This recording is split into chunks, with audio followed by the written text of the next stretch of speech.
अगर मैं आपसे कहूँ कि खाती मैं खाना या फिर मैं आपसे कहूँ खाना खाती मैं, तो क्या ये जो वाक्य मैं बोल रही हूँ ये आपको ढंग से समझ में आ रहे हैं?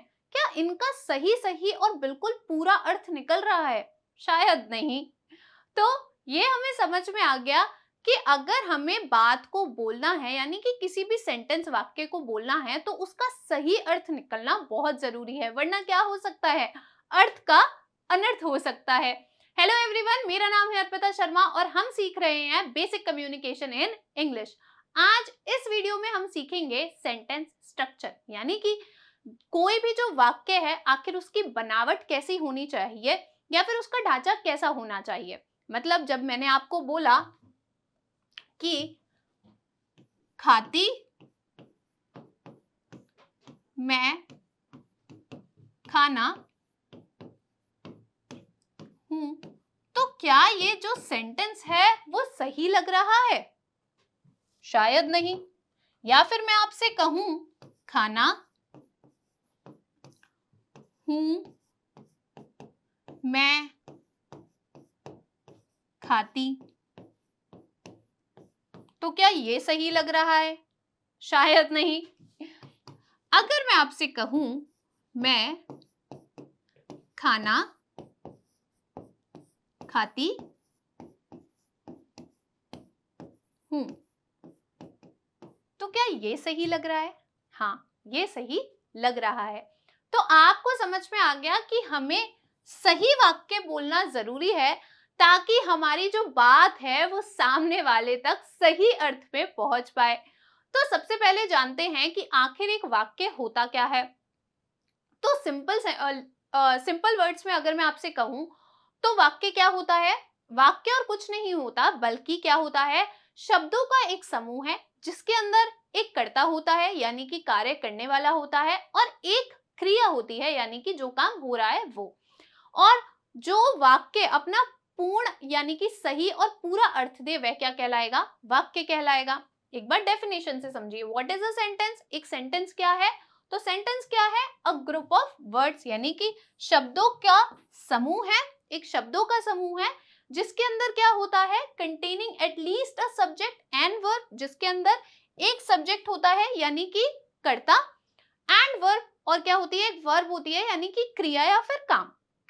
और उसके बाद क्या होता है, and expresses a complete sense, और वह क्या करता है, एक कंप्लीट यानी कि पूर्ण अर्थ जो है वो क्या करता है, एक्सप्रेस करता है, बताता है।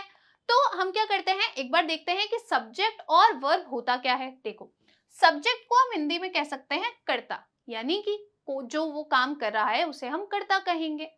Doer of an action, action आप समझिए, यहाँ पे हम कह सकते हैं काम को, सीधे शब्दों में अगर हम कहें तो काम। वर्ब क्या है, वर्ब क्रिया है यानी कि काम है। कोई भी एक्शन, कोई भी काम या फिर कोई भी चीज जो हो रही है उसे हम वर्ब कहेंगे। जैसे कि मानिए मैं कहूं आई टीच, मैं पढ़ाती हूं, तो आई टीच, आई तो क्या हो गया, मैं हो गई, क्योंकि मैं क्या कर रही हूं, मैं ही तो काम कर रही हूं, काम मेरे द्वारा ही तो हो रहा है। तो आई क्या हो जाएगा, आई आपका सब्जेक्ट हो जाएगा। और टीच यानी कि पढ़ाना, तो ये क्या बन गया, ये काम बन गया। तो टीच क्या हो जाएगा, हमारा वर्ब हो जाएगा। यहाँ पे एक टेबल के थ्रू समझते हैं। देखिए, सब्जेक्ट क्या हो सकता है, जब हम किसी लड़के की बात करते हैं, हमें उसका नाम नहीं पता, तो हम क्या कह सकते हैं, ही कह सकते हैं। लड़की है तो शी कह सकते हैं। कोई नॉन लिविंग थिंग है यानी कि निर्जीव वस्तु है तो हम उससे इट कह सकते हैं। फिर हमारे पास नाम हो सकता है, जैसे कि राहुल, अंजलि, प्रीति, ये क्या हो गया, किसी का नाम हो गया, तो नाम भी सब्जेक्ट हो सकता है, मतलब कर्ता जो भी काम कर रहा है, तो इनमें से ही तो कोई काम करेगा, या तो कोई लड़का होगा, लड़की हो गई, कोई नॉन लिविंग थिंग होगी, है ना, या फिर किसी का नाम दिया गया होगा, या फिर मैं कोई काम कर रही होंगी, यू यानी कि आप कोई काम कर रहे होंगे, वी यानी कि हम कोई काम कर रहे होंगे, या फिर दे यानी कि वो कोई काम कर रहे होंगे।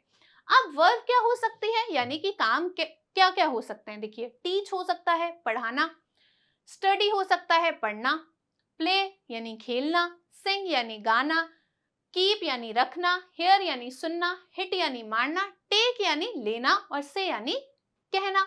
एग्जाम्पल और समझते हैं कि आखिर एक जो सेंटेंस होता है उसकी बनावट कैसी होती है। सबसे पहले क्या होता है, सब्जेक्ट होता है, यानी कि हमारे पास क्या होता है, एक कर्ता होता है और एक हमारे पास क्रिया होती है या कोई काम होता है। तो देखिए, आई टीच, मैं पढ़ाती हूँ या मैं पढ़ाता हूँ। तो आई तो क्या हो गया, सब्जेक्ट हो गया, क्योंकि कार्य कौन कर रहा है, आई कर रहा है, मैं कर रही हूँ। और काम क्या हो रहा है, पढ़ाने का हो रहा है, तो वर्ब क्या हो जाएगी, टीच हो जाएगी। इसी तरीके से एक और, वी प्ले, हम खेलते हैं, तो हम क्या है, सब्जेक्ट है, करता है, और प्ले क्या है, वर्ब है, यानी कि क्रिया है। और एग्जाम्पल देखिए, आई टीच, मैं पढ़ाती हूँ या मैं पढ़ाता हूँ। यू स्टडी, तुम पढ़ते हो। वी प्ले, हम खेलते हैं। इट वर्क्स, यह काम करता है। किसी भी निर्जीव वस्तु के लिए हो सकता है, जैसे कि कंप्यूटर, कंप्यूटर वर्क्स, कंप्यूटर क्या होता है, कंप्यूटर काम करता है। ही सिंग्स, वह गाता है। अब अगर मैं आपसे कहूं कि ही सिंग्स इंग्लिश सॉन्ग्स,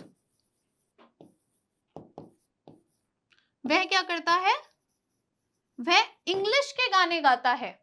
वह क्या करता है, वह इंग्लिश के गाने गाता है। या फिर मैं आपसे कहूं आई टीच, यानी कि मैं पढ़ाती हूं, और मैं क्या पढ़ाती हूं, मैं इंग्लिश पढ़ाती हूं। तो अगर मैं आपसे कहूं आई टीच इंग्लिश, तो आई टीच तक तो हमने पढ़ लिया, ही सिंग्स तक हमने पढ़ लिया, लेकिन अब ये इंग्लिश एक्स्ट्रा में है, इसका क्या अर्थ है। तो समझिए, इंग्लिश क्या कहलाएगा, ऑब्जेक्ट कहलाएगा। ध्यान रखिए, एक स्ट्रक्चर तो हमारा क्या हो सकता है, जिसके अंदर एक कर्ता है और एक क्रिया है, और एक हमारा स्ट्रक्चर क्या हो सकता है, जिसके अंदर सब कर्ता भी है, सब्जेक्ट भी है, और हमारी वर्ब भी है, क्रिया भी है, और हमारा ऑब्जेक्ट भी है, यानी कि कारक भी है। इसे और अच्छे से अगली स्लाइड पे समझते हैं। देखिए, एक कर्ता हो सकता है जो कि डूअर ऑफ एन एक्शन है, जो काम कर रहा है। एक हमारे पास क्रिया हो सकती है, यानी कि जो काम हो रहा है, और एक हमारे पास क्या हो सकता है, उसके बाद ऑब्जेक्ट हो सकता है, यानी कि कारक। अगर मैं कह रही हूं कि आई टीच इंग्लिश, तो मैं पढ़ाती हूं, मैं क्या पढ़ाती हूं, मैं इंग्लिश पढ़ाती हूं। तो मेरे पढ़ाने को कौन रिसीव कर रहा है, इंग्लिश रिसीव कर रहा है। कौन रिसीव कर रहा है, इंग्लिश रिसीव कर रहा है। तो इंग्लिश क्या बन जाएगा, ऑब्जेक्ट बन जाएगा। इंग्लिश क्या बन जाएगा, ऑब्जेक्ट बन जाएगा। और एग्जाम्पल से समझिए, देखो, यू स्टडी हिस्ट्री, तुम इतिहास पढ़ते हो, तुम इतिहास पढ़ते हो। तो यू क्या हो गया, यू सब्जेक्ट हो गया, स्टडी क्या हो गया, वर्ब हो गया, और हिस्ट्री क्या हो गया, ऑब्जेक्ट हो गया। यानी कि दो प्रकार से हम इजी सिंपल वे में सेंटेंस बना सकते हैं। पहला तो क्या है कि हम सब्जेक्ट लेंगे, यानी कि कोई कर्ता, उसके बाद हम क्या लेंगे, वर्ब लेंगे, यानी कि कोई क्रिया, या फिर हम क्या कर सकते हैं, हम सब्जेक्ट लेंगे, हम वर्ब लेंगे, और हम क्या लेंगे, ऑब्जेक्ट लेंगे। अगर आपको एक्स्ट्रा इंफॉर्मेशन देनी है तो आप क्या लगाओगे, ऑब्जेक्ट लगाओगे। ऐसा समझ लो कि अगर आपको कोई एक्स्ट्रा इंफॉर्मेशन देनी है तो आप ऑब्जेक्ट का यूज करोगे, और अगर आपको एक्स्ट्रा इंफॉर्मेशन नहीं देनी है तो आप ऑब्जेक्ट का यूज नहीं करोगे। जैसे कि मान लीजिए मैं आपसे कहूं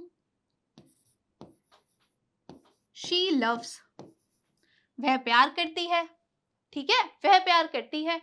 अब ये सेंटेंस बन तो रहा है, लेकिन आपको पता नहीं है कि वो किसे प्यार करती है, किससे प्यार करती है, तो आपको पूरी इंफॉर्मेशन नहीं मिली, है ना। आपको इंफॉर्मेशन तो मिली, लेकिन आपको आधी इंफॉर्मेशन मिली। अगर मैं बोलूं शी लव्स क्रिकेट, तो आपको पता चल गया कि वह किसे प्यार करती है, वह क्रिकेट को प्यार करती है, यानी कि वो क्रिकेट की बहुत बड़ी फैन है, उसे मैच देखना बहुत पसंद है।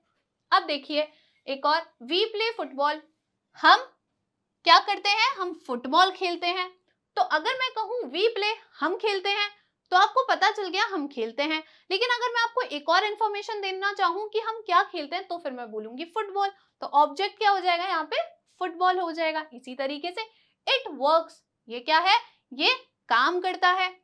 लेकिन अब मैं आपको बोलूं, मैं इसकी तारीफ करना चाहूं कि ये तो बहुत बढ़िया काम करता है, तो मैं क्या बोलूंगी, इट वर्क्स ग्रेट, ये बढ़िया काम करता है। इसी तरीके से he sings, Punjabi song, he sings, वह गाता है, क्या गाता है वह, पंजाबी सॉन्ग्स, पंजाबी सॉन्ग गाता है। तो ऑब्जेक्ट हमें क्या करता है, ऑब्जेक्ट एक तो रिसीवर होता है, कारक होता है, दूसरा हमें क्या प्रदान करता है, एक एक्स्ट्रा इंफॉर्मेशन देता है, यानी कि थोड़ी सी अधिक जानकारी हमें देता है।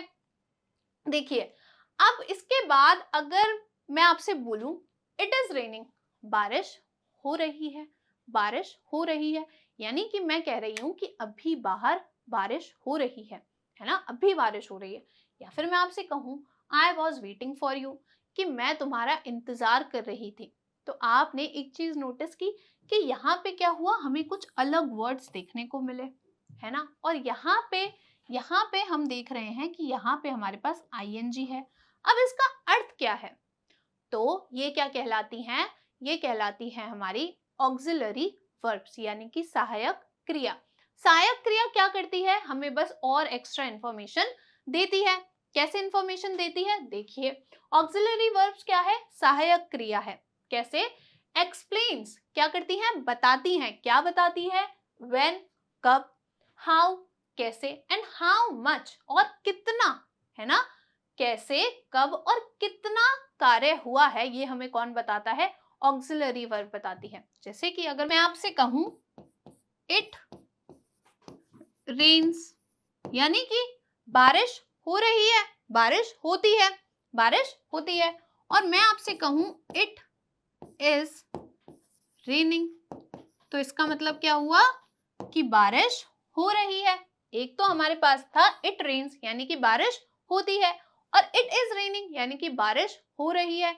तो इसने हमें क्या किया, इसने हमें एक थोड़ी सी क्या करी, एक्स्ट्रा इंफॉर्मेशन दी। क्या बताया हमें कि कब हो रहा है, मतलब जो बारिश होने का काम है आखिर वो कब हो रहा है, तो अभी हो रहा है। इसके लिए हमने क्या लगाया, इज लगाया। अगर मैं कहूं इट वॉज रेनिंग, यानी कि बारिश हो रही थी, बारिश हो रही थी, तो फिर से वॉज ने हमें क्या बताया, बताया कि कब काम हो रहा था, कब काम हो रहा था। तो ये तो क्या हो गया, ये तो पास्ट की बात हो गई, यानी कि पहले बारिश हो रही थी, और इस हमें बता रहा है कि अभी बारिश हो रही है। तो वर्ब दो प्रकार की होती है। वर्ब के कितने टाइप होते हैं, 2 टाइप होते हैं। कौन कौन से, एक तो होता है ऑक्सिलरी वर्ब यानी कि सहायक क्रिया, जैसे कि इज, वॉज, हैव, बीन, ये सब क्या है, ऑक्सिलरी वर्ब है। और एक हमारे पास होती है मेन वर्ब यानी कि मुख्य क्रिया। मुख्य क्रिया यहाँ पे क्या है, बारिश, कि बारिश तो हो ही रही है, अब समय हमें कौन बताएगा, इज, वॉज बताएंगे कि कब बारिश हो रही थी। स्ट्रक्चर देखो, अगर हमें इस तरीके से सेंटेंस बनाना है तो कैसे बनाएंगे, सबसे पहले सब्जेक्ट आएगा यानी कि कर्ता, उसके बाद ऑक्सिलरी वर्ब यानी कि सहायक क्रिया, ये हमने पढ़ा, ये क्या है, सहायक क्रिया है जो हमें समय बताती है। उसके बाद में क्या आएगा, उसके बाद में हमारी क्रिया आएगी, मुख्य क्रिया, क्रिया लिख लीजिए या मुख्य क्रिया, ठीक है। और उसके बाद में हमारा क्या आ जाएगा, कारक आ जाएगा यानी कि ऑब्जेक्ट आ जाएगा, ठीक है। इसके एग्जांपल्स देखते हैं। देखिए इट इज रेनिंग यानी कि बारिश हो रही है, तो ये क्या पता चल रहा है हमें कि अभी बारिश हो रही है। इसी तरीके से I was waiting for you, मैं तुम्हारा इंतजार कर रहा था, यानी कि मैं तुम्हारा पहले इंतजार कर रहा था। तो मैं तो क्या हो गया आपका, आई तो क्या हो गया, सब्जेक्ट हो गया, कर्ता हो गया, और वॉज क्या हो गया आपका, वॉज हो गई आपकी सहायक क्रिया, क्योंकि ये हमें समय बता रही है कि वह इंतजार कर रहा था, अभी नहीं कर रहा पर पहले कर रहा था। वेट क्या हो गया हमारा, वेट हो गया हमारा मुख्य क्रिया यानी कि मेन वर्ब। और फॉर यू किसका इंतजार कर रहा था, इंतजार किसके लिए हो रहा था, उसके लिए हो रहा था, फॉर यू तुम्हारे लिए हो रहा था। तो तुम क्या बन जाओगे, तुम ऑब्जेक्ट बन जाओगे यानी कि रिसीवर बन जाओगे, कारक बन जाओगे। अब और एग्जाम्पल्स देखिए, देखिए I have been reading for hours, मैं घंटों से, sorry I have been reading for hours, मैं कितनी देर से पढ़ रहा हूं, मैं 4 घंटों से पढ़ रहा हूं, मैं 4 घंटों से पढ़ रहा हूं। तो हैव बीन हमें क्या बता रहा है, हैव बीन हमें बता रहा है कि वह क्या कर रहा है, वह पढ़ रहा है, यानी कि कब से पढ़ रहा है, 4 घंटे से बता रहा है पढ़ रहा है। तो यहाँ पे हैव बीन क्या बन गया हमारा, ऑक्सिलरी वर्ब बन गया। इसी तरीके से यू वर टॉकिंग टू टीना, तुम टीना से बात कर रहे थे, तो अभी नहीं कर रहे हो लेकिन तुम टीना से पहले बात कर रहे थे, तो वर्ब क्या बन गया हमारा, ऑक्सिलरी वर्ब बन गया, यानी कि सहायक क्रिया बन गई। यहाँ पे देखिए हमारे पास एक चार्ट है जिसके अंदर क्या है, अब ऑक्सिलरी वर्ब्स जो है वो सीख सकते हैं। इन्हें क्या कहते हैं, सहायक क्रिया कहते हैं। जैसे कि एम क्या है, एम किसके साथ आता है, आई के साथ आता है। फिर इज, ये सब क्या है, जब आप टेंसेस पढ़ोगे तो आपको समझ में आएगा कि ऑक्सिलरी वर्ब्स जो है, जो सहायक क्रिया है, आखिर कौन से सब्जेक्ट के साथ, कौन से कर्ता के साथ कौन सी सहायक क्रिया आती है। लेकिन एक बार को आप सीख सकते हो कि ऑक्सिलरी वर्ब्स कौन कौन सी होती हैं। अब मेरे पास क्या है, मेरे पास आपके लिए एक छोटी सी एक्सरसाइज है। वह क्या है, देखिए, आई साइंस स्टडी, यहाँ पे क्या लिखा हुआ है, आई साइंस स्टडी। मैं क्या करता हूं, मैं विज्ञान पढ़ता हूं, मैं विज्ञान पढ़ता हूं। नीचे हिंदी क्या है, मैं विज्ञान पढ़ता हूं। लेकिन ऊपर क्या ये सही लिखा हुआ है, सबसे पहले तो क्या आया है, सब्जेक्ट आया है। ठीक है, सब्जेक्ट आना चाहिए, सही बात है। उसके बाद में साइंस आया है, तो साइंस क्या है, ऑब्जेक्ट है। स्टडी क्या है, वर्ब है।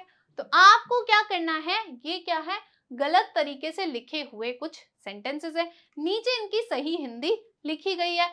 आपको हिंदी पढ़कर बस क्या करना है, हमने जो अभी स्ट्रक्चर पढ़ा है उसके अनुसार इनको फिर से रीअरेंज करना है, फिर सही ढंग से लिखना है। तो मैं आशा करती हूँ कि आप कमेंट बॉक्स में क्या करेंगे, सही तरीके से इन सेंटेंसेस को वापस लिख देंगे जिनकी हिंदी आपको नीचे लिखी गई है, तो आपको और ज्यादा आसानी होगी। इससे मुझे भी समझ में आएगा कि आखिर आपको कितना समझ में आ रहा है, और आपका भी क्या हो जाएगा, रिवीजन हो जाएगा। एक एग्जांपल मैं आपको समझा देती हूँ। देखिए, सब्जेक्ट है, फिर उसके बाद ऑब्जेक्ट है, और फिर हमारे पास वर्ब है। तो क्या ये स्ट्रक्चर है, ये ढांचा है क्या वाक्य का? नहीं, बिल्कुल नहीं। बल्कि ढांचा तो क्या है कि सबसे पहले क्या आएगा, सब्जेक्ट आएगा, उसके बाद में वर्ब आएगी, और उसके बाद में क्या आना चाहिए, ऑब्जेक्ट आना चाहिए। लेकिन यहाँ तो उल्टा हुआ पड़ा है, यहाँ तो क्या हो रहा है, सबसे पहले सब्जेक्ट आ रहा है, फिर ऑब्जेक्ट आ रहा है, और फिर वर्ब आ रही है। तो आप समझ गए कि यहाँ पे जो ये सेंटेंसेस दिए गए हैं, इनमें यही दिक्कत है कि इनका जो स्ट्रक्चर है, जो बनावट है, वो सही नहीं है, और आपको क्या करना है, इन्हें फिर से सही ढंग से लिखना है। मैं आपसे मिलूंगी नेक्स्ट वीडियो में, तब तक थैंक यू।